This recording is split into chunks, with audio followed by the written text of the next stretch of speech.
These are 12 of civilization's biggest questions. Not declarations, not dogma, just pressure points. The kind of questions that crack the surface and make people wonder whether the world beneath them is being held together by truth or by carefully managed illusion. Each one begins the same way. What if? And sometimes that is enough to shake an entire empire. What if collapse is not accidental, but useful?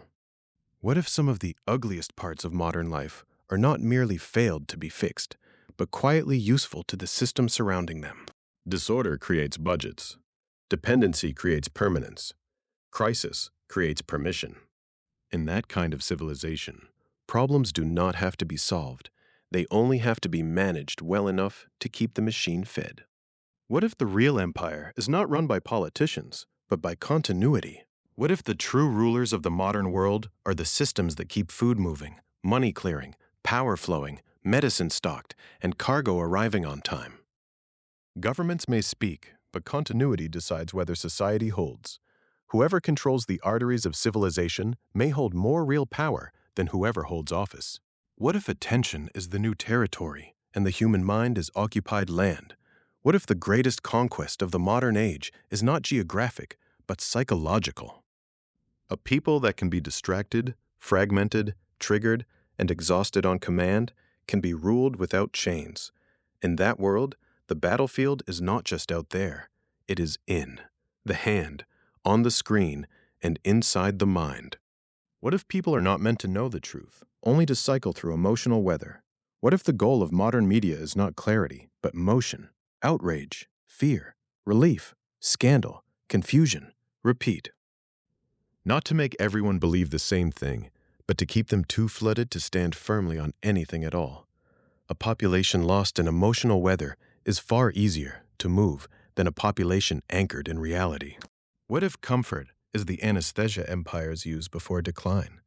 What if civilizations do not fall the moment they become weak, but the moment they become too comfortable to notice weakness?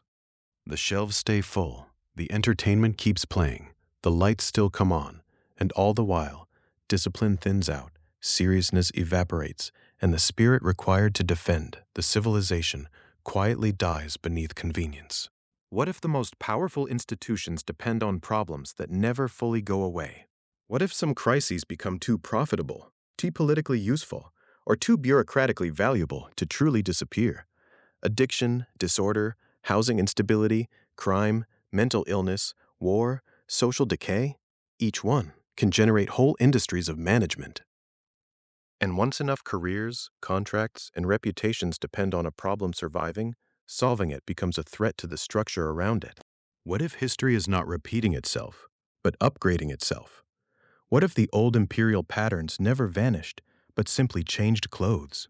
Ancient powers used roads, grain, spectacle, debt, and military theater. Modern powers use supply chains, screens, finance, algorithms, and bureaucracy. The technology evolves, the pattern stays. Civilization may think it has outgrown the ancient world, while quietly rebuilding it in digital form. What if the next ruling class is not ideological, but managerial? What if the future does not belong to kings, prophets, or revolutionaries, but to administrators, technocrats, compliance systems, and risk managers? Not power that screens, but power that processes. It ranks, filters, scores, denies, nudges, and quietly closes doors. People would not feel conquered. They would feel managed. What if civilization is mass-producing dependency? What if many modern systems are not building disciplined adults, but emotionally fragile, overstimulated, short-term, dependent people in adult bodies? Easier to market to, easier to pacify, easier to govern. In that world, the deepest struggle is not just political, it is human. What kind of person is civilization trying to produce, and why does weakness seem so scalable? What if the hidden war is over who gets to define reality first? What if the true battle in every crisis is not over the event itself, but over who frames it before the facts settle? In moments of uncertainty, people do not just seek truth, they seek interpreters. Whoever gives the first emotionally satisfying explanation often shapes the entire battlefield before the full picture even happens. In that kind of war, perception is not a side effect of power? It is one of its sharpest weapons. What if the real danger is not censorship, but curation? What if the strongest form of control is not openly silencing people, but quietly shaping the world they are allowed to see? No dramatic book burning, no obvious dictatorship, just filtered feeds, ranked visibility, selective amplification, and invisible systems deciding what feels normal, urgent, fringe, laughable, or forbidden. The cleanest cage is the one people mistake for freedom. What if decline begins the moment a people forget what they are meant to protect? What if civilizations do not die first from invasion, debt, or disaster, but from amnesia? Forgetting what family is for, what work is for, what truth is for, what sacrifice is for, what borders are for.